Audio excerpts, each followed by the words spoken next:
Olá, sejam muito bem-vindos a mais um episódio do Protagonistas do Vale, a nossa série de passeios e empoderamento feminino. Aqui nós vamos exaltar a trajetória e a força das mulheres do Vale do São Francisco, enquanto exploramos cenários incríveis e histórias que inspiram. Hoje nós estamos aqui no prédio de artes visuais da Univasf. A Univasf, que foi a primeira universidade federal alocada no interior da Bahia. A Univasf foi criada em 2002 pelo então presidente Fernando Henrique Cardoso. E a sua missão sempre foi trazer ensino público superior de qualidade para o semiárido brasileiro. Uma região historicamente marcada pelas dificuldades e pelo esquecimento.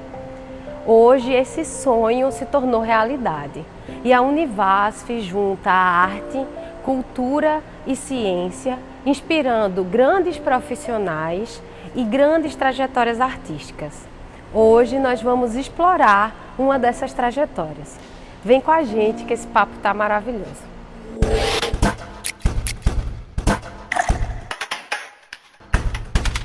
Hoje a nossa convidada ela é artista visual e professora adjunta aqui no Colegiado de Artes Visuais da Universidade Federal do Vale do São Francisco. Ela não é natural do Vale, mas ela já mora aqui na região há mais de 10 anos, se apaixonou pelo sertão, pelo rio, pela caatinga. Ela é doutora em poéticas visuais e mestra em processos criativos pela Universidade Federal da Bahia. Hoje nós vamos entrevistar ela, Sara Aleluia. Oi, Sara, tudo bem? Seja que prazer, obrigada por me receber, obrigada pelo tempo. Vamos lá?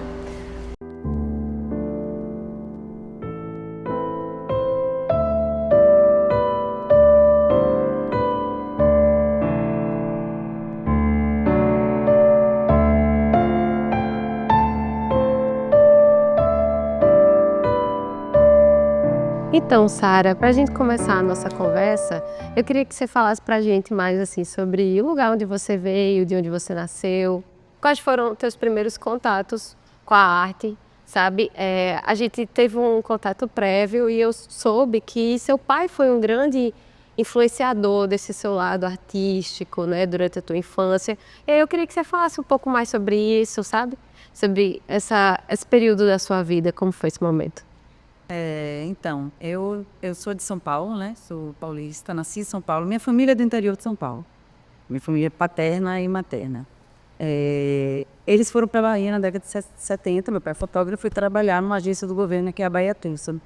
E antes de nascer, eles foram para lá. E aí, nessas indas e vindas, é isso que eu nasci em São Paulo. Mas depois retornaram para a Bahia, então eu fui criada em Salvador. Então, assim, por esse trabalho de fotógrafo, meu pai conhecia vários artistas, inclusive fotógrafos, e artistas que trabalhavam com outras linguagens também. Eu cresci nesse ambiente de artistas, assim, grandes referências, não só na Bahia, mas no Brasil também, como Mário Cravo Neto, Mário Cravo Júnior, Sérgio Rabinovitz, Caribé, RVG, são pessoas que eu conheci o trabalho de muito perto e conheci eles pessoalmente também. Então, assim, a arte... num lugar de criatividade, foi uma coisa estimulada pelo meu pai, mas alimentada e continuada pela minha mãe, também tenho que dar esse mérito a ela, mas também eu comecei a ver muito cedo a arte como uma profissão, porque eram artistas que já trabalhavam profissionalmente isso com arte. Entendi. Você já tinha esse ambiente em casa de arte profissional, né? Ainda criança, uma amiga de minha mãe, que era artista também, ela tinha tipo uma escolinha de artes para crianças. E aí eu fiz também estudar com ela, assim, muito jovem. Eu devia ter uns 8 anos, talvez, mas era tudo muito com esse intuito de estimular a criatividade, o lúdico e tal.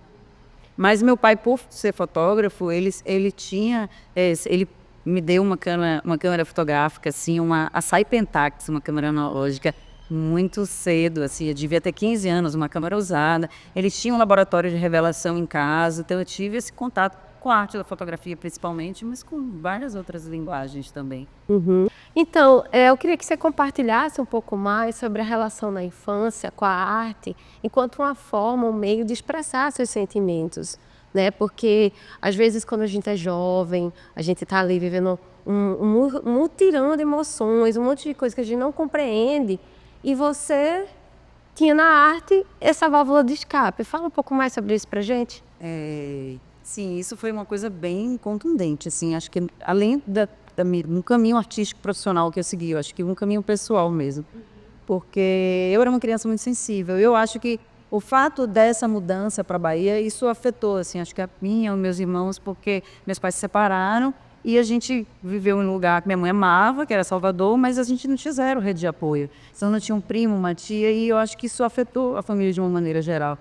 E eu vi na arte, estimulado muito por meu pai, aí sim, esse lugar de expressar os sentimentos, assim, de quando estivesse triste ou com raiva, com uma frustração. Porque para a criança não tem ferramenta neurológica mesmo para expressar os sentimentos. Eu acho que a arte ela serviu como esse lugar fluido, assim, né, de manifestar os sentimentos de uma forma até mesmo metafórica, digamos assim, porque eu não fazia desenhos procurando representar o real. Eram geralmente abstrações, assim.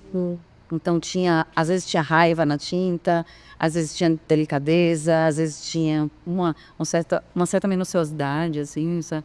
Então, eu acho que eu acho que é um poder na arte mesmo, assim, né? Claro que ali foi feito de forma totalmente espontânea por uma pessoa que tinha uma visão artística, que era meu pai, e por esse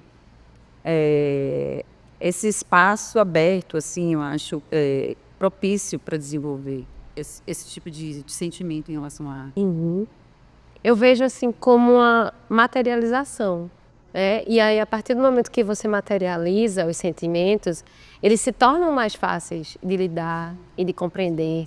Eu achei isso muito interessante e quis que a gente debatesse mais para que às vezes as pessoas que estão nos assistindo, que têm filhos ou que às vezes têm dificuldade de expressar os sentimentos, comecem a procurar a arte também como esse espaço, como essa forma de lidar com as coisas, né? Eu acho que pode ser muito proveitoso, né? O que é a manifestação de uma expressão, né? Seja ela racional ou inconsciente, aí a gente poderia até falar do campo da arte terapia e tal, que hoje em dia isso é desenvolvido, né? Sim, é verdade. Mas eu acho que para criança, assim, é essencial no suporte terapêutico mesmo. Eu acho que para mim não foi uma coisa assim, né?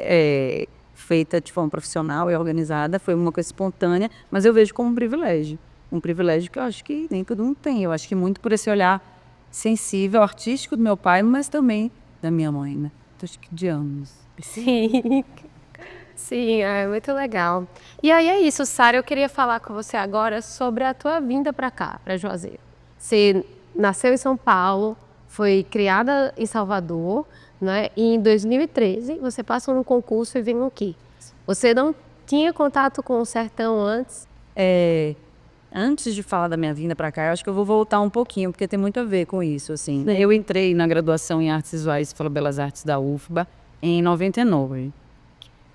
Eu queria ser artista, fazer bacharelado, né? Tava muito segura disso, né? Embora eu quisesse fazer cinema também, viu? Até tentei fazer em Brasília, mas não deu. E aí, em 2001, 99, 2001, engravidei, tive um filho aos 21 anos de idade. Isso fez toda a diferença, assim, na minha vida e na minha música profissional. Porque eu continuei sendo artista e trabalhando para isso, mas teve essa pessoa que chegou e me chamou para o chão, assim, também. Como uma coisa positiva mesmo, assim, de aproveitar o lúdico, o espaço de criação da arte, mas com umas raízes fincadas no solo, que era uma pessoa que dependia de mim. E aí eu fui, ainda na graduação, eu fui para a docência, assim, que era um trabalho mais certo, mais seguro do que buscar minha carreira artística, porque é difícil, né, viver de arte mesmo, né? O mercado de arte é muito pequeno, inclusive na Bahia, assim, também, em Salvador. Então eu fui dar aula, assim, fui ensinar cursos livres, cursos de extensão. A minha família é uma família de professores, tanto parte mãe e parte pai. Tive uma avó professora, tias professoras, primas professoras. E aí eu comecei a ensinar. E na minha formação, logo que eu me formei, eu fui dar aula para educação infantil, ensino fundamental. E depois eu fui dar aula na graduação, na universidade, como professora substituta em 2007. E aí eu me apaixonei, né? Eu falei, é isso que eu quero fazer, porque você tem esse campo da pesquisa artística também, né? Para além dos conteúdos e tal. E aí eu fui seguir carreira acadêmica, fazer mestrado, fiz uma especialização em arte e educação, porque eu era bacharel, né? E fui buscar uma especialização mais voltada para a licenciatura. Foi um o processo do governo federal, né, o Reúne e tal, de contratação de professoras. E aí eu não conhecia José. Eu sabia que tinha um Rio. Confiante no Rio, eu vim e passei em primeiro lugar. Então são 11 anos de Univasf, de Juazeiro. Eu passei um tempo afastada daqui fazendo meu doutorado. Voltei tem alguns anos. Mas eu acho que esse lugar da docência, assim, né, dentro da universidade, é diferente de em outros âmbitos, né, da educação infantil, porque o cargo do professor universitário ele está sustentado uma tríplice função, né, que é ensino, pesquisa e extensão, e todas com o mesmo grau de importância, né? E a pesquisa, diferente do que a maioria das pessoas pensam, não quer dizer, para as outras áreas, a ciência, a produção de ciência, conhecimento científico, mas a gente não faz ciência, a gente faz artes, né? Então, a pesquisa no lugar das artes é produção de arte. É isso, então, maravilhoso, assim, eu entendo demais. Eu também fiquei grávida com 22, e aí eu também tive que passar por redirecionamentos de carreira, colocar mais o pé no chão. Então, eu entendo o que você está dizendo, e é muito bom porque a gente oferece também para quem está assistindo essa perspectiva de que dá para aliar a vida, o fazer artístico com a atuação na docência. E eu acredito assim, que a universidade te promove também um espaço e toda uma estrutura que alimenta essa tua criatividade. Às vezes é isso, se você não tivesse optado, vamos dizer, tivesse optado por ser um artista independente, como era seu plano inicial, talvez é isso, você teria mais dificuldade de ter um espaço para poder desenvolver sua pesquisa, suas ideias. Talvez você ficasse um pouco mais presa criativamente, tentando desenvolver arte de acordo com questões e padrões e coisas que as pessoas estão atribuindo, ficar mais à mercê do mercado. Entende o que eu quero dizer? Eu acho que o lugar do artista na academia, seja enquanto docente ou enquanto discente, é um lugar muito mais livre do que o mercado, por exemplo. Nada contra o mercado, mas é importante. Mas, assim, tem uma liberdade maior de trabalho, assim, né? Até dos motivos que você está trabalhando, assim. Mas eu acho, ouvindo você falar, eu acho muito importante pontuar uma coisa que aconteceu na graduação. Eu tive filho aos 21 anos de idade, ainda na graduação, mas na UFBA tem uma creche. Que maravilha, a gente deveria trazer isso para a Univasf. Eu também, uma luta, assim, né? Então tem uma creche, meu filho, ele ficou até 3 anos de idade em período integral, que eu me arrependo um pouco, mas também não tinha como, porque eu estagiava de dia e estudava de tarde. É isso, não era o contrário disso. E aí era esse lugar que ele ficava, assim, né? Talvez se não fosse esse apoio, né, da universidade, porque é uma forma de auxílio, né? E é importante, é muito relevante, principalmente quando a gente para falar da questão da mulher, né? Inclusive, assim, se você pegar no ensino médio, um dos maiores motivos de evasão escolar é a gravidez na adolescência, porque a mulher não tem com quem deixar essa criança. Então, é um projeto de política pública que ajuda, mas que mais do que isso, porque a gente também não pode dizer, tá só ajudando. Você está mantendo uma pessoa dentro da universidade que olha para você. Você ficou na universidade, você terminou seu curso, você passou no concurso e hoje você está aqui dentro. Exatamente. Agora ensinando outras pessoas. Se a UFBA não tivesse dado esse apoio, você talvez tivesse que ter desistido da faculdade, procurado uma outra carreira, porque não ia conseguir conciliar o estudo com o filho. É essencial. Eu acho que hoje em dia as coisas já estão um pouco mais diferentes, né? Acho que a gente tem falado mais sobre isso, tem discutido isso, porque esse apoio da universidade foi um apoio de política pública, você falou, né? É uma política de auxílio, né, aos estudantes. Exato. Hoje a gente já tem outras formas de apoio, que eu acho que até que vem via conhecimento, né? Via informação, via divulgação, a gente está conversando sobre isso aqui, né? Mas o que eu já ouvi muitas barbaridades naquela época, em 2001. Quem pariu o Matheus que balance, professor virar para mim e falar, porque eu tava meu filho, fui pegar na creche, quem pariu o Matheus que balance. Ouvi isso, ouvi um grande artista, né, não vou citar nomes, eu fui pedir uma carta para ele de indicação, né, para eu poder concorrer a uma bolsa, eu tinha uns 23, assim, e ele muito mais velho que eu, ele devia ter uns 70, talvez 80, e aí ele falou para mim, é muito difícil uma mulher ser artista. Ainda mais se ela for mãe. E eu quis chorar muito naquele momento. E aí eu falei, mas eu sou mãe. Aí ele ficou sem graça, falou, porque o filho é a criação maior da mulher. Mas assim, né, é isso, era um lugar comum, era um homem de uma outra época, de um outro tempo. Mas aí você vê evolução no tempo, você está dentro da universidade, então você está vendo novas artistas, você está vendo cada vez mais mulheres dentro da universidade. Você vê a evolução nesse sentido? Você acha que a arte, o mundo, o mercado da arte está mais aberto para essas questões? Acho que sim, eu acho que por isso que eu falei anteriormente, a questão de uma consciência e de uma comunicação e da gente falar sobre isso, né? Eu tenho alunas que têm filhos, né? E essas alunas trazem os filhos para a sala.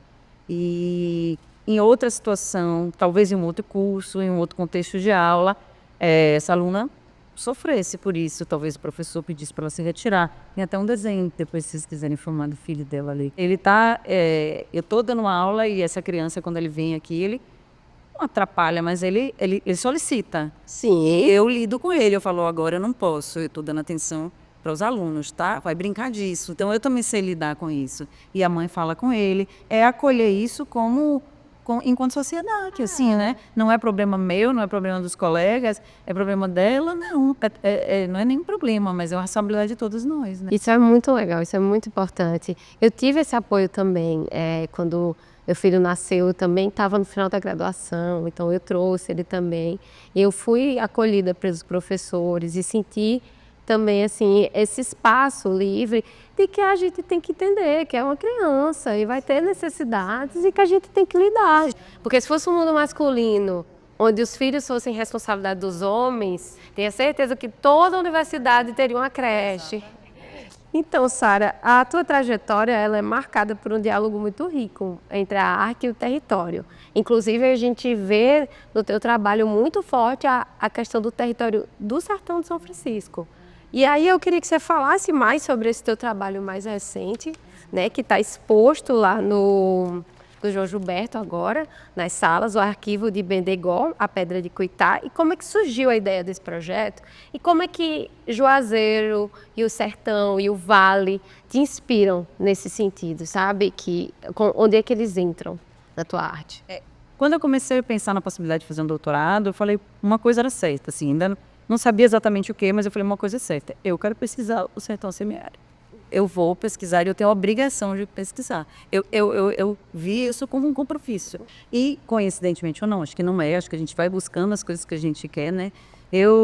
Em 2017, eu participei de uma caminhada que chama Caminhada dos Umbuzeiros, que acontece anualmente, que sai de Uauá até Cano dos Véus. 55 quilômetros caminhando na Caatinga e faz o percurso dos conselheiristas, né? Das pessoas que saíam do Belo Monte para vender coisas na feira de Uauá e tal. E eu já tinha esse interesse em trabalhar com caminhadas, eu já estava lendo um pouco sobre isso, porque eu sempre fui meio aventureira, sempre gostei de natureza, sempre viajei, sempre fiz trilha. Falei, isso também eu quero deixar isso junto ao meu trabalho, porque eu acho que misturar arte e vida é muito importante, talvez por conta das experiências da infância também. E aí, quando eu atravesso esse trecho, né, daqui da região semiárida, né, na Bahia, eu encontro pessoas que moram lá, né, habitantes desse caminho, muitos deles descendentes de conselheiristas. E eu escuto essas histórias de violência, né, sofridas pelas pessoas que viveram ali. A primeira delas foi a Guerra de Canudos, conhecida como a Guerra de Canudos, que é o massacre ao Belo Monte, né? E se fala muito disso, o Mandom permanece, acho que marca a população até hoje. Né? E a história do meteorito Bendegó, que foi retirado de lá, né, em 1888 e levado para o Rio de Janeiro. Empreenderam assim uma verdadeira operação assim épica, assim digna de difícil para levar esse meteorito sem estrutura nenhuma, assim que pesa 1.000 quilos, alguma coisa assim, não sei o peso exatamente dele, né? E aí esse trabalho é uma parte da pesquisa de doutorado. Não só, né? Eu fiz alguns trabalhos sobre Canudos com uma lama da Sujo do Cocoropó, que tem trabalhos oposto aqui. Fiz algumas outras coisas, os espinhos e esse trabalho do meteorito. Porque eu parto da caminhada como metodologia de criação. Então, a caminhada, para mim, ela é a forma de eu encontrar coisas no caminho onde eu não planejei exatamente o que eu vou fazer, sabe? Então, assim, tá atenta ao desvio, tá atenta ao encontro, ao acaso, ao erro, que isso tem a ver com os deslocamentos, não só com a caminhada, né? E aí encontro essas histórias. Mas desse lugar específico, assim, né? Dali entre Uauá e Canudos. E aí esse trabalho é um trabalho sobre essa história da remoção do meteorito de Benengô. O nome do trabalho chama Arquivo Benengô, a Pedra Cuitá. E aí, pesquisando assim, a imagem, pesquisando sobre o meteorito Benengô, eu fiz uma réplica em miniatura dele, 100 réplicas, para os caminhantes, inclusive. E aí eu achei 2 documentos históricos, né, que efetivam essa remoção. Um é um estudo bem antigo e o outro é um relatório sobre a remoção. E aí eu falo, nossa, isso aí são documentos que efetivam uma violência, de certa forma, né? E eu trabalhei muito no doutorado com essa ideia de uma narrativa hegemônica, uma narrativa oficial. E quando eu caminhei lá, eu fui conhecer outras narrativas, né? Que são as narrativas minoritárias, conhecidas, ditas como narrativas minoritárias, mas são as narrativas que constroem um lugar, né? E aí eu fui trabalhar com isso. Aí pegou fogo no Museu Nacional, só sobrou o meteoro Benengô. Eu falei, bom, vou fazer um trabalho com isso, assim. E aí peguei esse documento, e eu chamo de elaborações, eu não chamo... É um trabalho montado como uma instalação, mas é um trabalho composto por vários outros trabalhos, que aí eu chamo de elaborações, né? Eu tentando elaborar uma espécie de retorno simbólico, poético desse meteorito para o sertão, já que talvez ele não possa voltar fisicamente. Mas a gente está se encaminhando para o final, e aí a pergunta de prática que a gente sempre faz aqui no Protagonistas do Vale é qual é o conselho que você deixa para a nova geração aí de artistas visuais, de mulheres que vão estar assistindo e vão se inspirar na tua trajetória, no teu trabalho? Eu acho que o que eu digo para a nova geração é continuar, né? E entender também que a arte também é alimento, a arte também é morada. O que a gente tem um hábito talvez um pouco ruim de priorizar as necessidades básicas do humano, e que são básicas e são urgentes, em detrimento da arte, né? A arte, ela é para depois, né? Deixa a gente estar com a barriga cheia, deixa a gente estar morando, deixa a gente ter saúde, segurança pública. Eu acho que não, assim, eu acho que a arte ela tem que estar junto com todas as necessidades do humano, senão a arte vira um produto só para a elite, que pode consumi-la, né? E é o que sempre acontece. Então, assim, eu acho que a gente tem que entender a arte como urgência, porque a arte é uma forma, não é, a arte é um lugar de problematização, de criação, de invenção. A gente inventa, né? A gente usa a criatividade para produzir. E o mundo está precisando de criatividade. O mundo está precisando de uma nova invenção. A gente precisa inventar um outro mundo. A gente precisa inventar um outro lugar para viver. Porque do jeito que tá, a gente está vendo que não dá. Não tá. É enchente, é incêndio. Tá complicado, né? Então a gente precisa de inventar um outro mundo, um mundo melhor, e inventar um mundo para humanos, mas também para não humanos, né? Eu acho que inventar um mundo para todos. Eu acho que todas as outras áreas têm que olhar para a arte mais de um outro lugar, além do estético, do belo estético, do agradável, assim, mais do lugar da invenção mesmo e da criação.